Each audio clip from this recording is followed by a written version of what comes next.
અને શ્રાવણી અમાસની રાત્રિએ ભગવાન હાટકેશ્વરની આરતી પછી મંદિર પરિસરમાં હાટકેશ સ્તોત્ર ગવાયા પછી તાના અને રીરીએ તાનપુરો હાથમાં લઈ મેઘ મલ્હારના સૂરો છેડ્યા.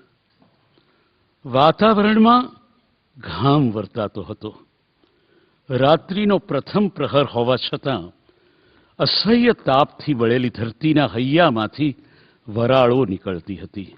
તો મેદનીમાં બેઠેલા નાગર મોવડીઓના હૃદયમાં અપમાન ને ઈર્ષ્યાનો હુતાશન સળગતો હતો.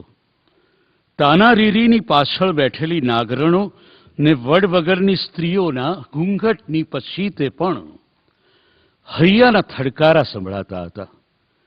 દરેકની દ્રષ્ટિ સંગીત સમ્રાટ તાનસેનને જોતી હતી ને કંઈક આનંદ ને ઝાઝેરા ભયનો કંપ અનુભવી રહ્યા હતા. તાના અને રીરીના સૌંદર્ય મંડિત ચહેરાઓ ઉપર દૈવી સૂરમંડલો થકી તેજ ઝબકી રહ્યા ને તાના ને રીરી ઊંડા આર્તનાદે મેઘ આરાધી રહી હતી. શું મેઘરાજા પધરામણી કરશે?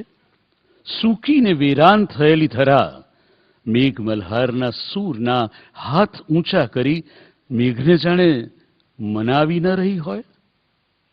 અરે અરે અરે આ સૂરોએ તો બધાના ચિત્તને બાંધી દીધા છે.